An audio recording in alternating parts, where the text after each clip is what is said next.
Hello friends, मैं हूं सुदर्शन प्रकाश और आप देख रहे हैं यूट्यूब चैनल गुरु चकाचक। दोस्तों, आज हम बात करेंगे एक ऐसे मुद्दे पर जिसके बारे में सभी को जानना बेहद ज़रूरी है, क्योंकि हमें ये पता होना चाहिए कि हमारे देश में चुनाव की प्रक्रिया क्या है। वैसे तो आप लोगों ने प्रधानमंत्री और मुख्यमंत्री का चुनाव तो देखा ही होगा। आपको पता होगा कि एक प्रधानमंत्री और मुख्यमंत्री का चुनाव जनता सीधे अपने वोट से करती है। लेकिन क्या आपको पता है हमारे देश के राष्ट्रपति का चुनाव कैसे होता है? राष्ट्रपति को कौन चुनता है? उनके लिए वोट कौन करता है? दोस्तों, आज हम इस वीडियो में ये जानेंगे कि हमारे देश में राष्ट्रपति का चुनाव कैसे होता है। लेकिन उससे पहले अगर आपने अभी तक इस चैनल को सब्सक्राइब नहीं किया है तो प्लीज़ कर लीजिए, साथ ही बेल आइकन पर प्रेस कर लीजिए ताकि नए वीडियो का नोटिफिकेशन तुरंत आपको मिल सके। साथ ही आप टेलीग्राम और इंस्टाग्राम दोनों पर हमें फॉलो कर सकते हैं। तो चलिए शुरू करते हैं। दोस्तों, राष्ट्रपति हमारे देश के प्रथम नागरिक होते हैं और वही सरकार और तीनों सेनाओं के प्रमुख भी होते हैं। वही हमारे देश के तीनों सेनाओं के प्रमुख के नाम पर आखिरी मोहर लगाते हैं। तो चलिए इसकी शुरुआत करते हैं और जानते हैं राष्ट्रपति का चुनाव कैसे होता है और कौन वोट कर सकता है। लेकिन दोस्तों, उससे पहले ये कुछ टॉपिक्स पहले जान लेते हैं ताकि राष्ट्रपति के चुनाव से जुड़े हुए तमाम सवालों को समझने में आसानी हो। जैसे राष्ट्रपति कौन होते हैं, राष्ट्रपति को वोट कौन कौन दे सकता है, राष्ट्रपति का चुनाव कैसे होता है, राष्ट्रपति बनने के लिए क्या योग्यता चाहिए। पहले पॉइंट से शुरू करते हैं और सबसे पहले जानते हैं राष्ट्रपति कौन होते हैं। दरअसल हमारे देश में राष्ट्रपति देश के प्रथम नागरिक तो होते ही हैं, साथ में वो सरकार के मुखिया भी होते हैं और तीनों सेनाओं के प्रमुख होते हैं। राष्ट्रपति ही जल, थल और वायुसेना के प्रमुखों को अपॉइंट करते हैं। सरकार को कोई भी नया कानून बनाना हो या बिल पास करना हो, बिना राष्ट्रपति के सहमति के नहीं हो सकता। सरकार अगर राज्यसभा और लोकसभा में कोई बिल पास भी कर ले और अगर राष्ट्रपति ने उस पर हस्ताक्षर नहीं किए तो वे कानून नहीं बन पाता है। अब जानते हैं राष्ट्रपति को वोट कौन कौन दे सकता है। दोस्तों, ज़्यादातर लोग ये नहीं जानते कि हमारे देश में राष्ट्रपति का चुनाव कैसे होता है। दरअसल हमारे देश में दो तरह से चुनाव होते हैं। पहला तो प्रत्यक्ष, और जिसमें देश की जनता वोट करके सीधे अपने प्रतिनिधि का चुनाव करती है। हमारे देश में प्रधानमंत्री और मुख्यमंत्री का चुनाव भी जनता वोट करके ही करती है। और दूसरा होता है अप्रत्यक्ष चुनाव, जिसके जरिए राष्ट्रपति का चुनाव होता है। अप्रत्यक्ष चुनाव का मतलब होता है जिसमें जनता वोट नहीं करती, बल्कि हमारे द्वारा चुने हुए प्रतिनिधि द्वारा वोट किया जाता है, जिसमें लोकसभा और राज्यसभा के सदस्य के साथ ही सभी राज्यों के विधानसभा के सदस्य वोट करते हैं और इनके वोट के आधार पर ही राष्ट्रपति का चुनाव होता है। अब जानते हैं राष्ट्रपति का चुनाव कैसे होता है। दोस्तों, अब तक आप जान चुके हैं राष्ट्रपति का चुनाव सीधे जनता के वोट द्वारा नहीं होती, बल्कि हमारे चुने हुए प्रतिनिधि राष्ट्रपति का चुनाव करते हैं और वही वोट भी करते हैं। अब इसे आसान भाषा में समझते हैं। राष्ट्रपति के चुनाव के लिए दोनों सदनों के सदस्य यानी कि सांसद करते हैं। अब इसे ऐसे समझिए, लोकसभा, राज्यसभा। लोकसभा में 543 एमपी होते हैं और राज्यसभा में 233 एमपी होते हैं। हालांकि राज्यसभा में 12 मनोनीत सदस्य भी होते हैं, लेकिन वो इस इलेक्टोरल कॉलेज का हिस्सा नहीं होते, यानी कि वो वोट नहीं कर सकते हैं।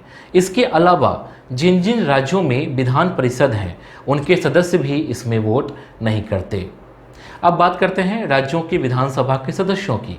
दरअसल इसमें लोकसभा और राज्यसभा के अलावा सभी राज्यों के विधानसभा के सदस्य भी वोट करते हैं। यहाँ ये बात याद रखिएगा, विधानसभा मतलब जिन राज्यों को पूर्ण राज्य का दर्जा प्राप्त है, सिर्फ उन्हीं विधानसभा के सदस्यों का जिक्र हो रहा है। अगर कुल देश के विधानसभा सदस्यों की संख्या को देखें तो ये विधानसभा 4033 है। अब लोकसभा, राज्यसभा, विधानसभा के सदस्यों को जोड़ दें तो लोकसभा में 543, राज्यसभा में 233 और विधानसभा में 4033 होते हैं।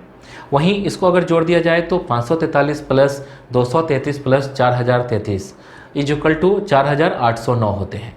यानी कि राष्ट्रपति चुनाव में कुल 4809 सदस्य वोट करते हैं, लेकिन इन सदस्यों के वोट का मूल्य अलग अलग होता है। यानी कि लोकसभा, राज्यसभा और विधानसभा के सदस्यों के वोट का मूल्य अलग अलग होता है। लोकसभा और राज्यसभा को सदस्यों के वोट का मूल्य निकालने से पहले हमें राज्यों के विधानसभा के सदस्यों के वोटों के मूल्य को निकालना होगा, तभी आप लोकसभा और राज्यसभा के सदस्यों के वोट का मूल्य निकाल पाएंगे। सबसे पहले राज्यों के विधानसभा के सदस्यों के वोट के मूल्य को निकालते हैं। इसे निकालने का तरीका है, इसे राज्य की जनसंख्या के हिसाब से कैलकुलेट किया जाता है, यानी राज्यसभा की जनसंख्या को विधानसभा के सदस्यों के नंबर से डिवाइड करते हैं, फिर उसके बाद जो नंबर आता है उसको 1000 से डिवाइड करते हैं। उसके बाद जो वैल्यू आती है वो एक विधायक के वोट का वैल्यू होता है। अब यहाँ आपको बता दें कि चूँकि हर राज्य की जनसंख्या अलग अलग है, इसलिए हर राज्य के विधानसभा के सदस्य की वोट वैल्यू भी अलग अलग होती है। जैसे उदाहरण के तौर पर उत्तर प्रदेश को ही ले लें, यहाँ एक विधायक के वोट की वैल्यू है 208, मतलब यूपी के एक विधायक की वोट की वैल्यू 208 है। वहीं महाराष्ट्र के एक विधायक की वोट की वैल्यू 175 है। अगर अरुणाचल प्रदेश की बात करें तो वहाँ के विधायक की वोट की वैल्यू 8 है। इस तरह से हमारे देश में टोटल विधायकों की संख्या और उनके वोट की वैल्यू को देखें तो कुल विधायक 4033 है, तो कुल वोट वैल्यू 5,43,231 है। तो कुल विधायकों के वोट की वैल्यू हो जाती है 5,43,231। अब राज्यसभा और लोकसभा के सदस्यों के वोट की वैल्यू को निकाल लेते हैं। इसे भी निकालने का तरीका अलग है। पहले एक एमपी के वोट की वैल्यू को कैसे निकालते हैं पहले समझ लीजिए। विधायकों के वोट की वैल्यू को दोनों सदनों यानी कि लोकसभा और राज्यसभा के सदस्यों की संख्या से डिवाइड करते हैं।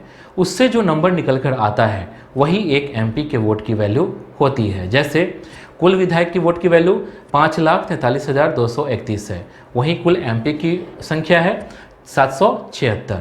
अब इन दोनों को डिवाइड करना होगा, इसे डिवाइड करने पर संख्या आती है 700।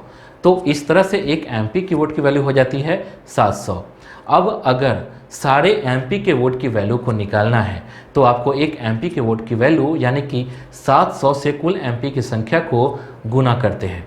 इसे गुना करने पर जो संख्या निकलती है वो है 5,43,200। अब एमपी और विधायकों के वोट की वैल्यू को जोड़ना होता है, वही असल संख्या होती है। जैसे 5,43,231 प्लस 5,43,200 इज इक्वल टू 10,86,431। तो ये रही कुल वोट की वैल्यू।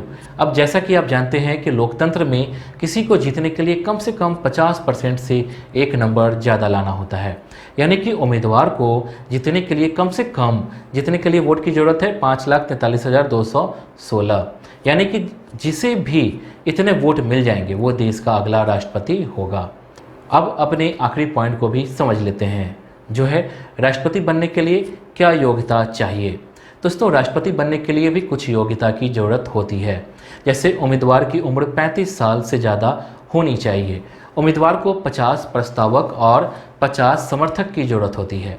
उम्मीदवार को 15,000 रुपये सिक्योरिटी के रूप में जमा कराने होते हैं। यानी कि राष्ट्रपति बनने के लिए भी वही योग्यता चाहिए जो एक लोकसभा की एमपी के बनने के लिए होता है। खैर, हमारे देश के मौजूदा राष्ट्रपति रामनाथ कोविंद का कार्यकाल 24 जुलाई 2022 को खत्म हो रहा है और इससे पहले ही हमारे देश के नए राष्ट्रपति का चुनाव किया जाना है और 21 जुलाई को हमारे देश के नए राष्ट्रपति के नाम का ऐलान हो जाएगा। दोस्तों, इस वीडियो के लिए बस इतना ही। उम्मीद करता हूँ कि आपको ये वीडियो पसंद आई होगी। आपको नेक्स्ट वीडियो किस टॉपिक पर चाहिए आप हमें कमेंट कर बता सकते हैं।